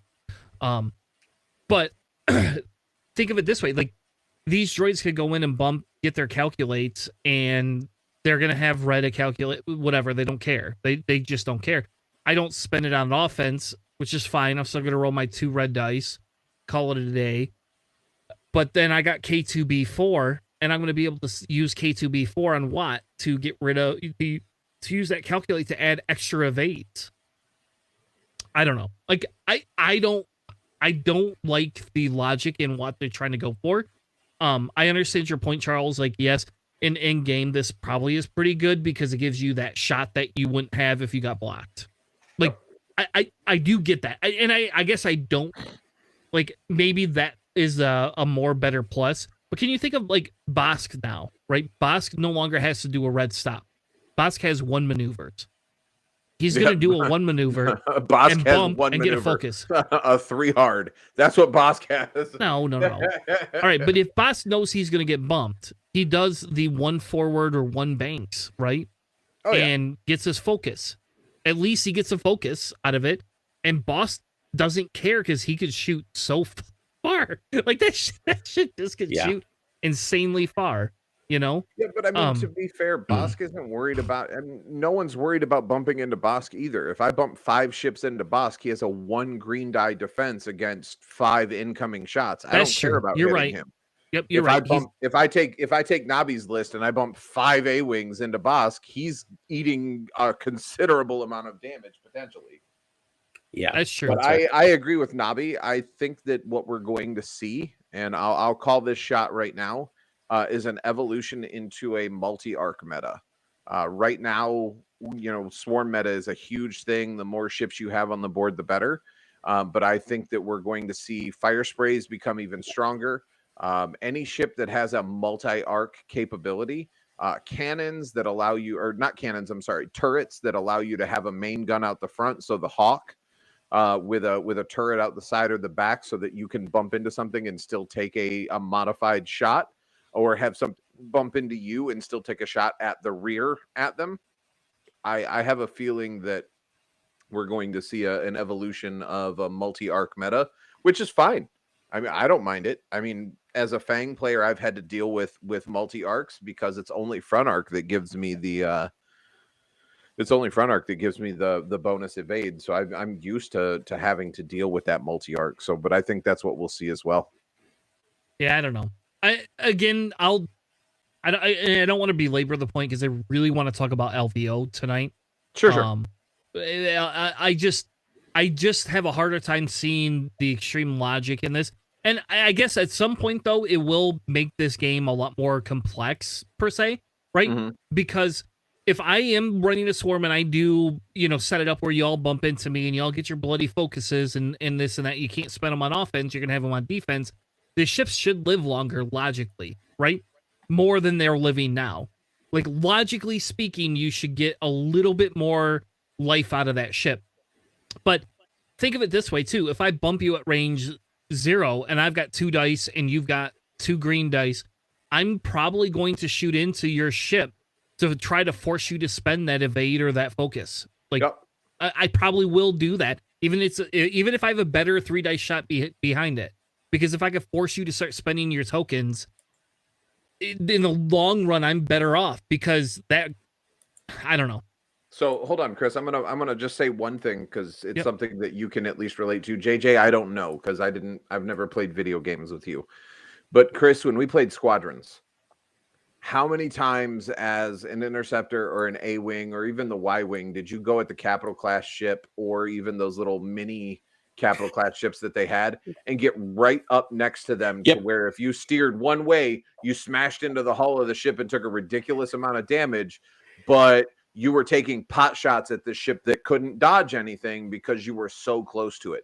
That's All the exactly time, what range. yeah. That's exactly what range 0 is. I can't mod anything, but I'm going to throw damage out there as much as I possibly can. And yeah, you can shoot back at me, and I'm probably going to get eaten alive. But as long as I'm breathing, I'm throwing some sort of shot at you, and that's a valid play style as long as you don't care Yeah. about having to respawn your ship every 30 seconds because you're crashing into something. Yeah, I used to do that with the TIE bombers and the HLC. Just park right next to them behind a destroyed turret and just stay there. That's Yep. Mhm. So just something like that. So All right. So the last thing that they talked about was formats. They didn't really get into banned lists. Road is going to stay the same, so we'll just start there. Banned lists. The only thing they really mentioned was that intimidation is going to be banned. Which I don't know why they can't just change it, but that's fine. They're going to talk more about banned and restricted lists next year. I would like to Um, see intimidation reworked like they were talking about with the pilots to where it gives a bonus at range 0. But for right now, it's until we get those reworks, it is a 100% completely useless ability. Nope, Yeah. I agree. But And the one other thing that they did mention was the clarification on range 1 bonuses. They did went on to specify that there will be language to specify that the extra attack dice that you get for range 1 will only be on range 1 attacks, and then the pilots that currently right now have the ability to shoot at range 0 will be reworked to get that additional dice as part of their ability, namely like Arvel or Captain Waken, for instance. And they will get that added bonus to work at range 0. I don't know if that will specify primary attacks or with ordnance, specifically like with Reimer, but that is in the works that they went on to specify for those particular pilots. yeah, I don't know. So we'll see. We'll stay out of comment for that one until they release more. I was going to say, until we get more information, this is all just waxing poetic about conjecture, really. Yeah. Yep. So the last piece that they had talked about is formats, and I'll be honest, I'm disappointed. I wanted 3 formats. I am not going to get 3 formats, I guess. So, but that's what I wanted. I wanted a competitive style format where everything changes and they disallow and allow certain things, kind of like hyperspace. I would be okay if they wanted to still say black box for it, but I wanted a specific style competitive format, and then I wanted what they're going to call standard format, and then which is essentially going to be extended or hyperspace. I would want the 3 format for me. The 3 formats is you have a highly competitive one where they limit certain ships and upgrades and things like that. Then you would have whatever the next set would be, which would be extended, but would still be, not allotted for certain types of ships. So maybe it's only black box, or maybe they do something where they would allow for certain types of ships that you can rebuy, and then that could be used and then I would want a wild card, except for with the wild card, where you could play everything, I would 100% still want bans and restricted. But I would rather have my banned and restricted list be specific to the Wild West style, right? Like, and I could give an example of this when Destiny, Star Wars Destiny, the card game I played, we had two formats. You know, you had your current format, which allowed for the last 6 sets, basically, essentially, or they called them blocks. So you would have the last 2 current blocks, and if the current block only had 1 in it, you only got 4 sets to play with. And then they had like a extended version that they had that allowed everything, just everything under the sun. But when when FFG introduced a ban and restricted list, they hit that. So for example, there was a card called Hyperspace or something like that. I can't remember exactly, but it's been so long since I played that game. But they had this card, Jump to Light Speed or whatever it was. And basically you could come in, roll your dice, and then when your next turn came in, you'd play this card, and you would end the turn and go to the next round. And you immediately were the first player for that round. It was a stupid card. Stupid bullshit card, because you could come in and attack immediately, play that card, move to the next round before your opponent could do anything. I hated it. It was probably the worst design card ever. And it was definitely a negative play experience for everybody. Like everybody who played against that card. But to me, I would like to see like a Wild West format where they allow everything. You can play whatever you want except for minus a few bans or restrictions. And then I would want, again, a standard format that was geared to be more casual play. And then I would want a hyper competitive format. That's what I wanted to see. So let me ask you a question, since we're talking about formats, something that just popped into my head, and I don't know if it would even work, but it's something that we could at least like BS about. So speaking of card games, I'm sure you guys are tired of hearing me talk about it. But I play Flesh and Blood. In Flesh and Blood, currently there are 2 formats. There is Classic Constructed format, which is a 60 card deck, or up to minimum 60, maximum 80 card deck that includes all of your equipment, your sideboard, and everything. So you have 80 cards to build the thing. Then they have what they call a Blitz format, which is a minimum 40 card deck. And then it does not include your equipment or your sideboard, but it's 40 playable cards. Do you think there is room in our play space to have, say, a 200-point format, and then not necessarily half it, but maybe a 125 or 150-point format where it restricts the size of the lists to speed up the game style? So instead of an hour, instead of a 75-minute game, maybe you do a 55-minute game or a 45-minute game with smaller lists, and maybe I don't know whether you'd want to do a smaller playmat, but something of that nature. I would say no. It wouldn't surprise me if it actually does come in as a scenario play in the future for standard play only, I would say. Something similar to like an Aces High type of thing, but more expanded. And that's something that I think AMG might consider doing in the future as a scenario only for standard play. Now, whether or not that's going to be like a competitive format, I don't know. But I think that is something that AMG could possibly consider as a scenario. So, is it good or balanced? No, absolutely not. So I'll clarify my no, this doesn't fit. Okay. I'll clarify it. The answer is no. In the current point scoring format, absolutely not. Okay. And I guarantee. And how about this? And maybe you've been paying attention to the Discord more than I thought you were, but we run a altered Aces High format at our local. It's something Corey, me, and Sean kind of came up with to divvy away from Aces High to allow 2 ships, right? We have 120 points. You can't have more than 120 points. You can only have 2 ships. One of your ships cannot be worth more than 80 points. You cannot have more than 9 health. You cannot add upgrades to give yourself more than 9 health. We're going to add a new rule that says you cannot give yourself an upgrade to decrease your health to 9 health. Because I came up with a way to break that with Boba. And the anyway, with the fire spray, it's not your Boba, baby Boba. and then we also have no double tapping and these other things. So I don't disagree with you. Like, that's a fun format to play, but I think with the way we score points and without certain restrictions, it becomes super broken. We discovered that the first time we played that, even with a different point scoring, we discovered how fucking broken a Falcon can be and how broken Yeah. a double tapping ship can be. Just crazy.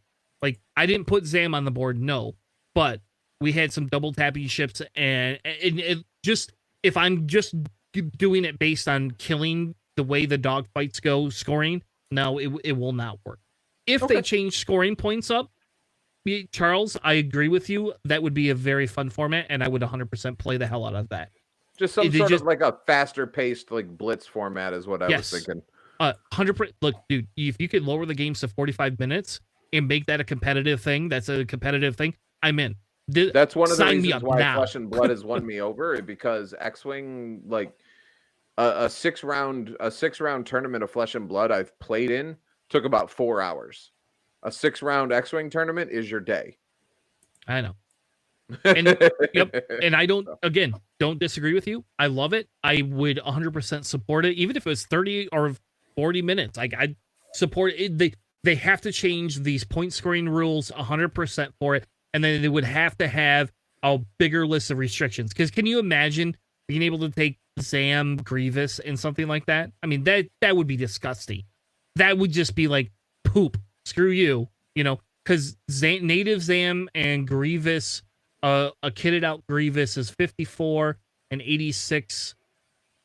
Yeah, that just native Zam and Grievous. There you go. I'm gonna murder every one of your ships. It's not even gonna be a question. Yeah, agreed. But I like the idea, Charles. And if you want to help propose it to FFG, we can work through those rules. I'm in for that. That's for sure. Yeah, we could work through those rules. We could make it something we do on the stream too. I don't care. We could flesh these rules out one night and then decide that's what we're gonna play on our Wednesday night streams. We could do that. All right. So anyway, then now that we've gone on those tirade tangents, so their standard format is essentially going to be only 2.0 and reprinted ships. They want it to be open to everybody. Essentially, if the ship is reprinted and it can play an extended format that we currently have, it can be here. So no dashes. Dash is gone, right? Dash is gone. Yep. But something like a Hawk or a YT, whatever you want to call a YT 1300, is allowed to be there. So yeah, fair. Any other discussion on on the formats? I'm disappointed, personally, but I hope we see a lot more formats from them, if I'm being honest.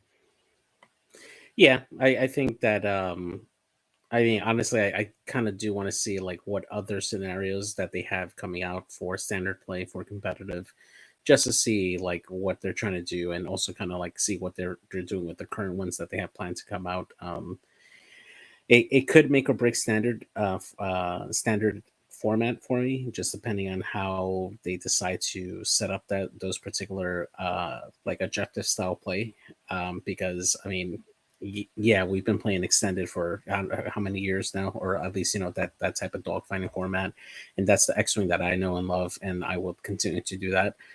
Objective play can be fun, but at the same time, it's like the closest thing I could compare it to is Star Wars Armada. After a while, you start building lists to potentially like benefit a particular set of scenarios, and you just run that. You don't deviate from it, because that particular list, that it can handle those particular type of scenarios or objectives, and you don't deviate from it. I don't want standard play to turn into that. I have other games that are like that, where you just focus on a particular archetype and you just stay there, and it doesn't do well for creativity, I would say, because you have to stick to a particular formula to know that it stays that way. It's a more well-defined meta when you're playing it competitively. But but we'll see. We'll see how they handle it. So, All right. So we never got into winners and losers of the rules changes, and so I guess this will be our first pass, and I don't think this should take too long. But I think we should kind of talk about what are the winners and losers of these new formats. You know, Mhm. so I could start. I could say on a positive and negative side, vultures or hyena droids, like they probably, even with the bumping rules, they probably come out higher. Like they come out better off because you're gonna want to avoid an obstacle more often. Because when you hit it, it's going to really cost you. And we played with the new obstacle rules at our local, and let me tell you, yep. They're And you don't want to nasty. be, yep, you don't want to be Soonser fell hitting anything. Luckily for me, I barrel rolled behind a rock and figured screw it, and then I got taken off the board anyway. Somebody rolled a lot of, like, I had 3 ships at range 3, somehow all hits throughout the whole thing. Nice. Anyway, by Soonser. I think for me, to me, I really do honestly think the droids they kind of went out over this a little bit. To me, that's probably one of the bigger winners. Now, if they change strut points or things like that, whatever, that would be a whole different discussion. But for now, with them reducing strut points and including them in the cost of the ship, I almost immediately think that they become the bigger winners and they become the faction newer players can play to some extent and not feel as bad about it, right? Because you hit an obstacle, you don't get hurt. Yeah, exactly. And I think And they're that better than mining guild ties. Sorry. Not yeah, sorry. fair. That's fair.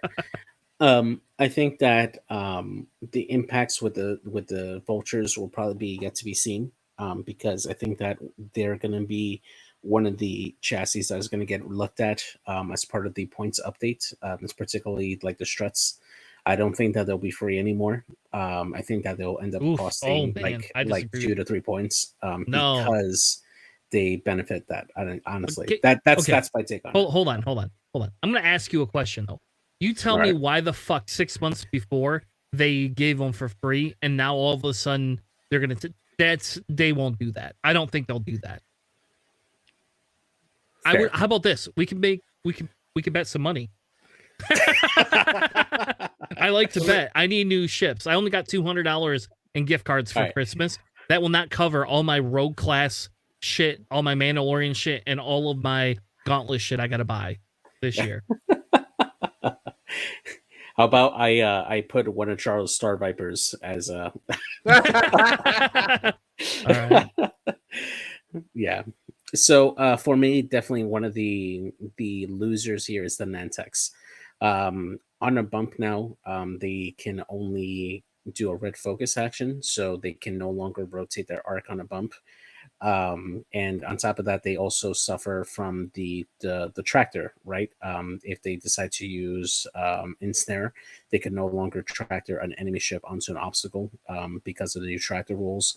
So I think that their power has gone down significantly because they can no longer bump and rotate arc with the tractor.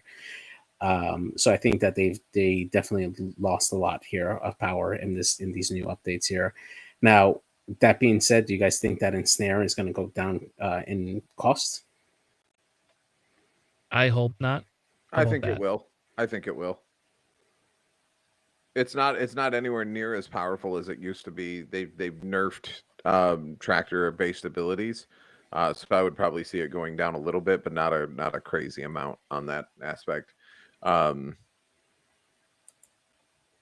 I will say, with the points increase to Nantexes, like they're not really a extremely viable ship anyway. Well, I mean, they can bring it to the point now where they can probably lower the points a little bit, at least on the aces, so that way they're not so cost prohibitive. Because the ability for the Nantex has gone down significantly, that they don't get the same amount of advantage over other ships, where they can still take that action to rotate and stuff. So I think that it's a possibility. Yeah. Yeah. Now, I've been saving this for so long. And you're One of right, the that's winners. One of the winners here is Zari. This is specifically for Navi. Definitely a winner. Able now to perform actions after bumping and moving through an obstacle at the same time due to the new update to obstacles.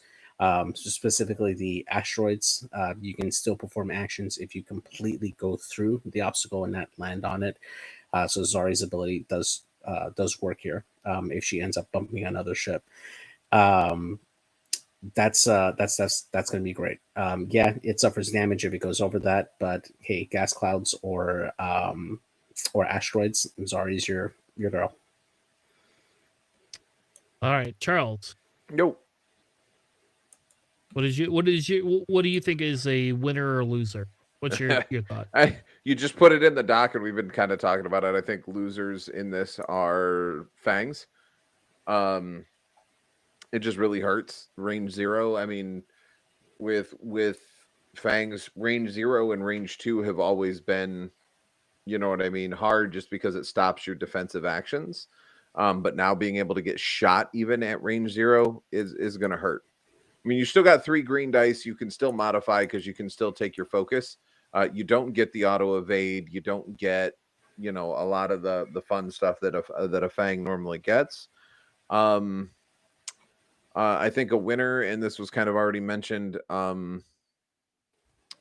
stuff like 000, stuff that throws out mods. Who else? Yeah. It's stress bot stuff. BT1, Forlom, Zuckuss. Zuckuss is going to get strong just because you can force people to re-roll. So even that is that a defensive re-roll? Hold on. Yeah, that's an attacker modifying a defensive re-roll. You wouldn't be able to do that at range 0. So yeah. While you perform an attack, if you are not stressed, Yeah. you may. No. Yes, you can. No, so You can't mod your attack dice. Yeah, attack or defense dice either. Oh, So never the attacker mind. can do Okay. either. Yeah, Never mind. I was like, "Ooh, Zuckuss got strong because I could make you re-roll your defense die." But yeah, exactly. So the other thing that I think that went down that's a loser in this is Lieutenant Goran on the Empire. He's dead. Yeah, he's completely gone. His ability relies on you bumping constantly, so that way you can get that red focus. If you do it against an enemy, you can do it anyway without his ability. And if you're self bumping, you that's the only time where it would matter. You're still potentially taking a damage on your own enemy ship and then taking a red focus. But you definitely don't want to do that as a strategy, right? Particularly the list that was using this was the Strikers, the Goron Strikers, where they would bump each other using the ailerons and then getting that red focus and then getting an evade on their action. You don't want to do that anymore because you could just kill yourself much quicker now. It's like new auto list. drone pilots, right? Yeah, exactly. Like, Yeah. you know what they should do? They should give them an illicit slot and then allow them to start carrying Dead Man Switch. There you go. Problem solved. Let's lower the point costs on them. Let's do it. Lower the point costs. Allow them to do all of those stupid things and move on. Yeah, exactly. A winner here, Rebel Han. He has even more options now to just re-roll his dice, right? Anytime he goes over an obstacle, to roll for either ion or anything like that, he can use his ability to basically re-roll a negative result and avoid it. So he gets even more powerful, in my opinion, because of that. Nora Wexley will still be able to add her evade result at range 0. So she's still particularly strong against the bumping from enemy ships and taking shots at range 0. So she's still going to be really, really good. And then since you're taking red stresses or calculates, the ships that rely on those particular mechanics, like the B-Wings, Tendum and Braylon, they're going to love taking those bumps, right, against enemies, because that gives them the stress that they need to convert results while they're attacking beyond range 0 or defense, right? That gives them that ability to do that. Latsrazi crew is going to be something that we'll probably see more of as well on Scum, I would say, because if you're triggering your enemies to take red focuses and stuff, Lazarazi is going to be able to use that stress to add evade results on defense, and I think that's really good if you can put it on a ship that wants to survive and get those evade results more reliably. Yeah, think about it this way too. The other winner that I see is like Death Watch crew, right? Or not? Is it Death Trooper crew? Yeah, Death Trooper. Like forcing you to keep those strain or those stress tokens is not going to be a fun. Not going to be fun. I also think collision detector goes up in stock value. Like they better raise the points to hell in collision detector. I mean. Oh yeah, definitely. Collision sector is easily going to be like an 8 to 10 point upgrade now. I would say easily because it's so much better now. Yeah, I will tell you what I do like is with the ion type stuff. Like I think it's okay for ioning because ions might force you to go forward, but even if you go forward and you bump, right? Normally you would only take the focus action, but now if you bump, you couldn't take a focus action. Now when you do, you still get your focus action. So I don't know, like I think ions overall are not winners, but more of a losing piece for the attacker, only for the pure fact that whereas before you could force people to bump and not get that focus and just be screwed, now they'll be able to get that. On the opposite side, if they bump into their own ship, it screws everything up. But to be honest with you, if I ran a swarm and somebody ionized one of my droids, I typically move everything else first, unless I want that ship to be a blocker. Like so now I would just move that ship last. You know? Can I ask a question on the wins losses things here? Yeah. Zuckuss doesn't see a lot of play right now. The pilot Zuckuss, not crew Zuckuss. Yep. I know that you can't mod your dice results when you take a range 0 attack. Does Zuckuss's pilot ability still trigger? They have. While you perform a primary attack, you may roll 1 additional attack die. If you do, the defender rolls 1 additional defense die. Yeah. So yeah, I was gonna say. Yeah, go ahead. Go ahead. My theory is they're gonna kill pilot abilities. That's my theory because, and this was discussed on what's the name of that stream that I like? Hexile. I watch Hexile sometimes while I work. And that was a discussion point that they actually had on Hexile was what happens with the extra abilities, right? Because Boba still is pretty strong even when bumped, you know. And if you could kill the pilot abilities, then it fixes that issue. Otherwise, the ships that can do it make things a lot better. But again, killing pilot abilities isn't going to do anything other than make everybody generic. Yeah, so when you bump, you become a generic ship that shoots. That's what they should be. Like you're no longer a specialized ship. Then why even have them? We just fly the ships with upgrades now. Why even care about pilots or initiative order? Because it's for bumping at range 0 only, Charles. That's why. Oh, yeah. I see. Oh, I'm sorry. I thought you meant like overall. Just no. Nick's pilot abilities overall. I'm like, that sounds terrible. No. Okay, that makes more sense. When you bump, it loses that ability. That's why. Because then you don't longer have to worry about certain non-modification. Or I guess, as the chat said, you could just change modification to all these other things. The problem is I don't know what the ramifications of what that would be without actually sitting down and researching. Well, I can look at pilots like Graz. So if you're behind the attacker, you get an additional defense die or you get an additional die on defend and attack if you're behind the attacker. It doesn't specify a range, so do I still get that? So yeah, because adding a die is not a mod. So yes, it would technically still. Okay. Yes and no. We don't know though. My opinion is they're going to kill that ability at range 0. If you do it at other ranges, fine. And, sure. Boba. Okay. Boba is literally the primary example. His card says 0 to 1. Period. Yeah. And in my opinion, yeah.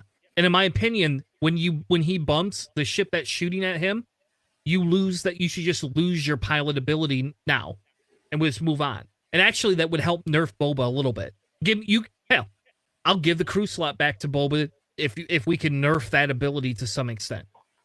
You know, at least get rid of the range 0 piece. He can keep range 1, but he can't use his pilot ability if somebody's shooting at him range 0. Which means if I want to kill Boba, I literally have to go in at range fucking 0 and bump him with as many ships as I can to take those shots. You know? Yeah, definitely. Which, how often is that going to happen? I'm going to get 3 droids at range 0 Boba. Not very often. Probably 1, maybe 2. Does perceptive work with the bumped focus? Actually, no, it won't. Yes, because the wording on perceptive co-pilot is after you perform a focus action, gain a focus token. Exactly. Yeah, gain a focus token. So if you're taking so perceptive gets a lot more powerful if you can bump and then get double focused. Yeah.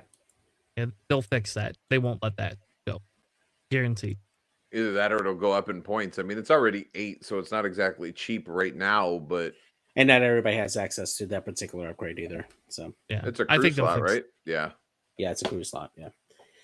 So now that we've gone through all these like winners and losers and all the new changes coming, let's talk about the impacts to LVO. I mean, do you think that perhaps them implementing the obstacles and the tractor changes for it and making it standard, do you think it was too soon for LVO to implement these new changes? No. Do you want a competitive player's opinion or a personal opinion? Let's do competitive. I do not think it was too early, and I think because the obstacle changes are pretty clear, and the tractor is pretty clear, and road is pretty clear, I think it's very valid to have those. And I say that as a competitive player because the sooner I can learn how to play in a competitive environment with those changes, the better off I am. Honestly, I don't think the obstacles nerf enough ships to make any of this a big worry. Road is a bigger issue in LVO than obstacles are. Period. Here's what I'll say on that. If we look at the majority of games, unless it was a tractor list, for a very long time, it's been gas clouds and debris fields. Nobody brought rocks unless they had some sort of build that the rocks were beneficial, or they brought seismics to blow up the rocks, right? They did something that rocks were beneficial to them. They brought a tractor list so I could park you on a rock. They had droids so they could park on a rock, right? Whatever the situation was, we got around the auto damage of a rock by not bringing them. So by making obstacles pertinent, they're a part of the game. They've always been a part of the game. People have just chose to ignore them by bringing things that had lesser effects. Now that everything has a game-altering effect, like legit, gas clouds were amazing because it was a 50% shot that they did nothing. It was like they weren't even there. But you got 100% chance that you were going to get a free evade out of it. So why not bring them? Right. So the obstacles had gotten to the point where they weren't a factor. Like I saw so many people fly like Bosk and just say, screw it, and yeet themselves through rocks just because they didn't care. Right. They'd put impervium plating or some sort of, not impervium plating, but the ablative plating. There you go. Put ablative plating so they don't care about rocks and just fly right through them because whatever. You had mining guild ties that didn't care about asteroids. Now they have to care about asteroids. They ignore them, but they got to care about everything else. So they made them, and to kind of copy what Chris said, these are the most black and white of the rules. They require the least interpretation because it is what it is, what it is, what it is. There's no interpretation. If I hit a rock, this will happen. Not it may happen, not if I bounce off the rock and go on the other. This will happen. So they have to be there, and I think that it's fine that they're part of LVO. Fair. Especially considering that since these changes, LVO is going to be the first real tabletop option to try them. Fair. Yeah. That's my thing. We had what was it, the Dallas, was it the Lone Star Open or something like that didn't have these. That was our first post-COVID major on the table tournament for X-Wing, like getting back into what we see. So if these are rules that we're going to have to live with, like you said, Chris, the sooner we get them implemented, the sooner we can have verifiable data of how it changes the game, how we can, get that sort of thing. I'm all for it. Okay, fair. What do you think, JJ? For me, I was a little cautious, right? Because I mean, obviously they on the stream they're like, do not play with these rules because they're still, fleshing them out and adding like nuances to them. I think they probably meant that more for like the bump rules and the range 0 stuff. But honestly, I was a little on the fence of it because it is black and white, but at the same time, I was trying to think as a competitive player, right? Like, what's the most like what's the list or ships or chassis that I would use now to take the most amount of advantage to the new rules, right? Particularly for the obstacles.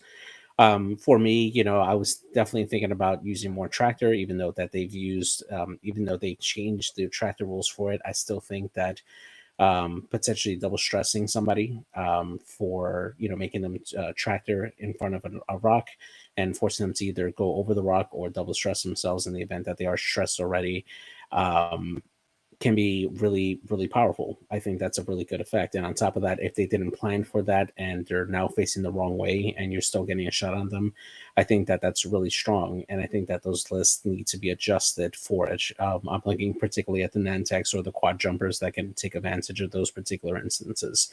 That's something that I see immediately as a potential effect to the game in terms of the meta. But beyond that, I think that ships that already ignore obstacles that you can take, particularly like the droids, are a little more stronger, I would say, because you have less agency as a opposing player who doesn't have that ability to run away from the obstacles because you don't want to be anywhere near them. And the ships that can ignore them have an even greater effect for that. Beyond that, I mean, there wasn't anything much more that I can see that would be like impactful to the game. Beyond that, so I, as much as I was a little hesitant for them to make those or adopt that to LVO, I don't think upon further review that I don't think that it was too soon to do it. Honestly, I am a little sad about the standard format. Certain ships being left out for it. I mean, I'm not a fan of Dash, but still, but at least it is nice to see that. Yeah, because I mean, I don't run Dash too often, honestly.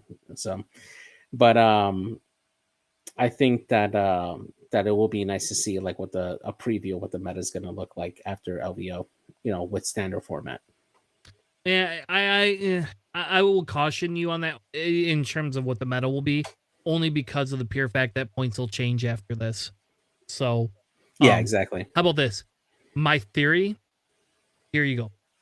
Instead of Ryan being a shill for AMG, he's their little puppet. He's testing out some of these things for them, right? So that they know where they have to make points adjustments against. If everybody brings droid swarms and just dominates, they know they have to fix that immediately.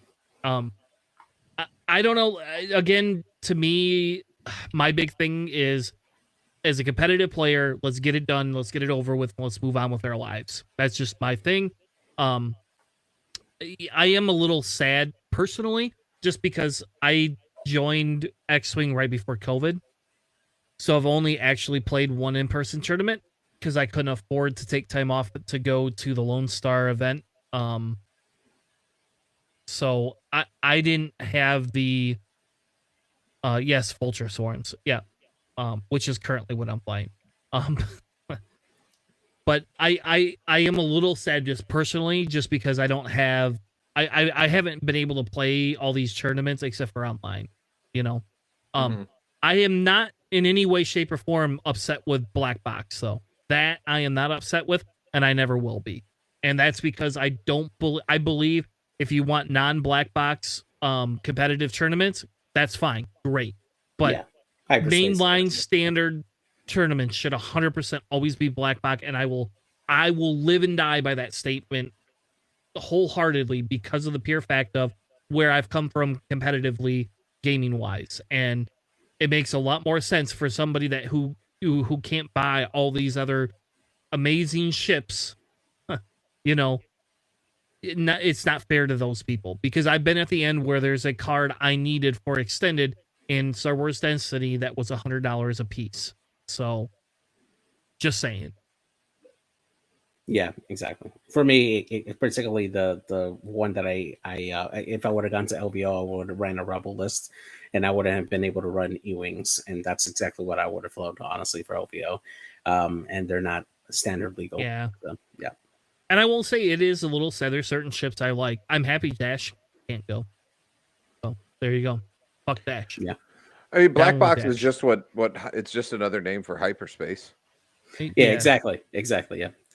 I wouldn't have been able to run my Ezra list. That's actually what I would have run my Ezra list at LVO, but half of my list is not legal. So Fair enough. All right. Anything else that we want to talk about before we wrap up for the night? I'm going to say no, I guess. nope. Charles, I think we're quiet. good. I Do we get a Boba Fett appearance before we Sure. leave? Sure, for the late night crowd.